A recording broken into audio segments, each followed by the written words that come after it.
Hello guys, welcome back my channel Maha Khan Vlog and welcome back my another vlog. अस्सलाम वालेकुम। I hope आप सब खैरियत से होंगे। मैं भी ठीक हूँ अल्हम्दुलिल्लाह। मेरी सुबह तो ये गर्मा गर्म चाय से हो गई है। आप सुनाएं आपकी सुबह कैसे हुई, चाय से या कॉफ़ी से? आजकल तो मेरा दिल बस चाय पे आ चुका है। मैं कॉफ़ी इतना नहीं पी रही हूँ जितनी मैं चाय पी रही हूँ। और चाय में दूध पत्ती चाय तो आपको पता है कि ये मेरी फेवरेट है। और बस मैं ज़्यादा से ज़्यादा आजकल चाय को एंजॉय कर रही हूँ। मौसम भी अच्छा है और चाय मौसम के हिसाब से ही अच्छी लगती है। ये बस मेरा नाश्ता था और मैं अपनी चाय अपने नाश्ते के साथ एंजॉय करूँगी। नाश्ते से फारिग होने के बाद मैंने अपने लंच की तैयारी शुरू कर दी है। वैसे तो मुझे इतना कुछ तैयार करना नहीं था क्योंकि मेरे पास मसाला लगी हुई फ़िश रखी हुई थी डीप फ्रीज़र में। मैंने इसे बाहर निकाल लिया है ताकि ये थोड़ा सा अपने रूम टेम्परेचर पे आ जाए, तो फिर मुझे इसे फ्राई करना था। और मुझे इसके साथ बनानी थी मलका मसूर की दाल। काली मसूर की दाल जो होती है छिलकों वाली, बहुत मज़े की बनती है वो। और बस उसे बनाना था मैंने और रोटियां बनानी थी। ये सब मेरा आज का लंच है और मैं आपके साथ इसे शेयर करूंगी। और अपना ब्लॉग भी मैंने यहीं से शुरू कर दिया था बनाना। ये आप देख रहे हैं फिश को, ये कितनी फ्रेश लग रही है क्योंकि इसे 2 दिन हो गए थे फ्रिज में, उसके बावजूद ये इतनी ही फ्रेश थी। फ्रीज़र से ये होता है ना कि 1-2 दिन के बाद भी आपको खाना उतना ही फ्रेश मिलता है अगर आप उसे अच्छी तरीके से फ्रीज करें तो। अगर आपका फ्रीज़र बंद है या आप बार बार उसे खोलते हैं तो फिर प्रॉब्लम हो सकती है। मैं अवॉइड करती हूँ फ्रीज़र को बार बार खोलना। और मुझे क्योंकि मेरा सारा डीप फ्रीज़र खाना उसमें रखा हुआ होता है, ज़्यादातर तो गोश्त ही होता है मसाला लगा हुआ, तो बस इस वजह से मैं उसे अवॉइड करती हूँ कि वो खुले ना ज़्यादा। बस जब ज़रूरत हो तभी मैं उसे खोलूँ और अपनी चीज़ निकालूँ और उसे बंद कर दूँ। थोड़ी सी एहतियात रखने से आप अपने खाने को फ्रीज़र में आराम से रख सकते हैं और एंजॉय कर सकते हैं। आज मेरे साथ एक मिसहैप होते होते रह गया। थोड़ा बहुत तो बर्दाश्त किया जा सकता है ना कि थोड़ा सा तो चले कॉपरेट हो जाएगा, लेकिन एक इतना मज़ेदार वाक़या हुआ आज मेरे साथ कि मैं ये खाना बना रही थी और मैंने मेन्यू भी तरतीब दे दिया और फैमिली में भी बता दिया कि मैं आज ये बनाने वाली हूँ।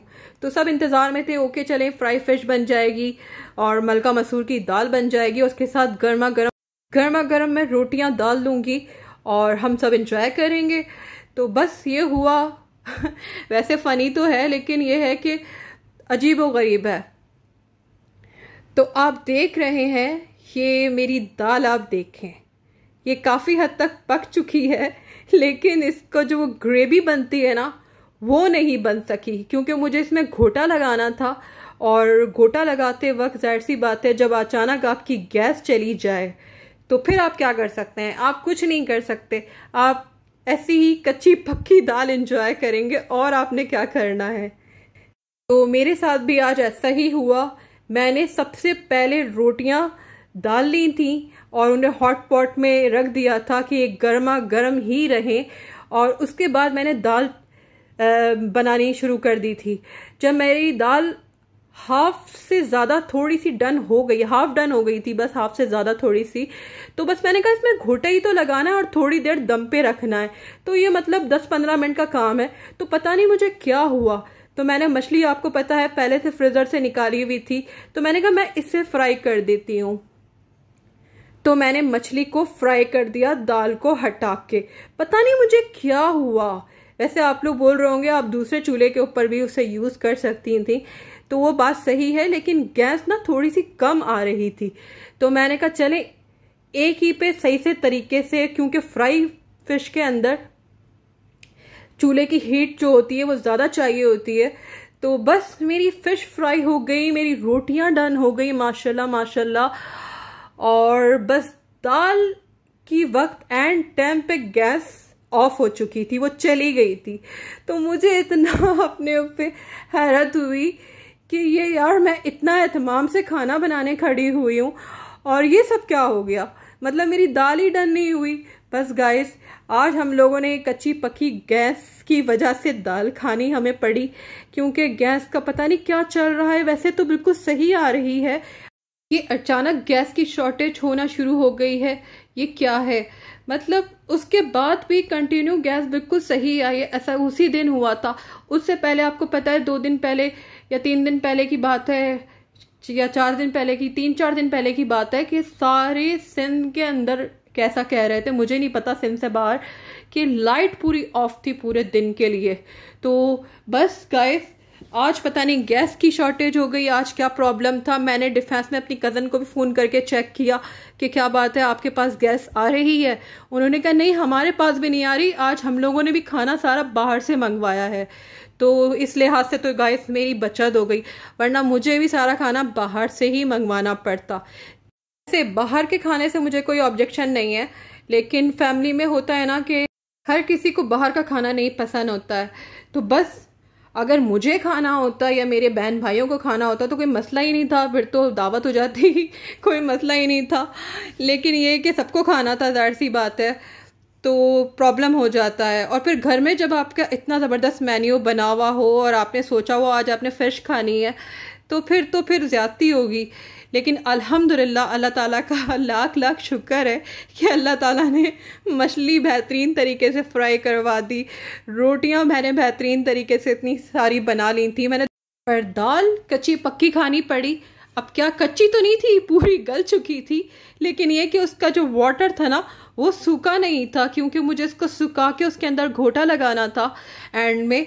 बस अब हम लोगों ने यही, पर थी बड़े मज़े की, सच बता रही हूँ गाइस, कि शोरबे वाली जो दाल थी ना, बहुत मैंने पहली बार ज़िंदगी में ट्राई की, पर थी मज़े की। क्योंकि हम लोग हमेशा गाढ़ी का दाल खाना पसंद करते हैं और बनती भी घर में वही है। आप ये मेरी मछली देख लें, कितने मज़े से ये फ्राई हुई थी, पूरी ज़बरदस्त फ्राई फिश थी ये।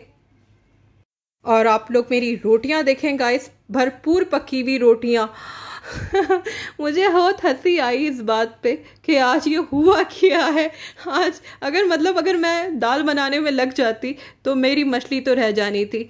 तो आज हम लोग फिर दाल रोटी इंजॉय कर रहे होते पर अल्लाह ताला, वो कहते हैं ना कि जो रिज़्क आपका, जो निवाला आपके लिए लिखा गया है ना, आपको बस वही मिलना है। पर शुक्र अल्हम्दुलिल्लाह, इतने मज़े का खाना हम लोगों ने खाया। और चलें, कभी कभार ऐसा चलता है।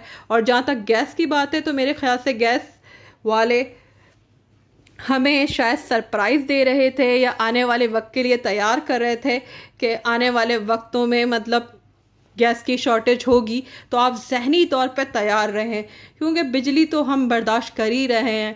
अब देखें ये सर्दियाँ, इस सर्दियों में गैस की क्या रूटीन रहती है और हमें कितना बेनिफिट मिलता है। या फिर सारा खाना हमें बाहर से ही मंगा के या फिर पहले से पका के फिर अवन करके इस तरीके से गुजारा करना पड़ेगा।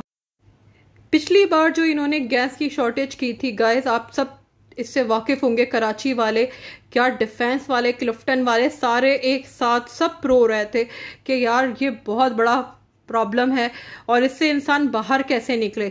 और इस साल भी इन्होंने कुछ भी नहीं किया और कीमतें आप देख लें, बिल्स आप देख लें किस कदर हाई हो गए हैं। लेकिन सहूलत वैसी नहीं है, कभी भी गैस मुंह उठा के जा सकती है, बिजली तो जाती रहती है, हम तो उसके आदी हैं। लेकिन गैस, और अभी तो सर्दियों में मतलब 1-1.5 महीना तो अभी है ही, अभी से क्यों। मुझे लगता है ये हमें ज़हनी तौर पर तैयार कर रहे हैं, छोटे छोटे शॉट देके कि बिल्कुल तुम लोग हवाओं में मत रहो और तैयार रहो कराची वालों, और अपने लिए कोई ना कोई इंतज़ाम करके रखो। पिछली बार तो कितने लोगों ने सिलेंडर यूज़ किया है गाइस, मैंने कभी यूज़ नहीं किया। मुझे बहुत डर लगता है सिलेंडर से, मतलब आप कैसे उसे यूज़ कर सकते हो। पर पता नहीं, वो कहते हैं ना कि जब ज़रूरत पड़ती है तो इंसान को सब कुछ करना पड़ता है।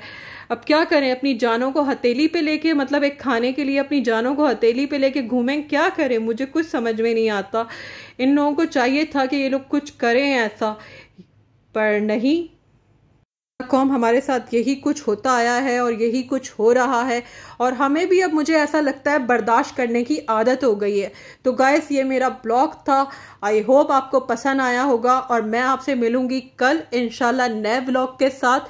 तो प्लीज़ गाइस मेरे व्लॉग को ज़्यादा से ज़्यादा सब्सक्राइब करें, लाइक करें, शेयर करें और मेरी वीडियो को शेयर करें, मेरे चैनल को सब्सक्राइब करें और मेरे बेल आइकॉन को ज़रूर प्रेस करें, मेरे चैनल के बेल आइकॉन को ज़रूर प्रेस करें ताकि मेरी नई आने वाली वीडियोस आपको मिल सकें और आप उसे वॉच कर सकें।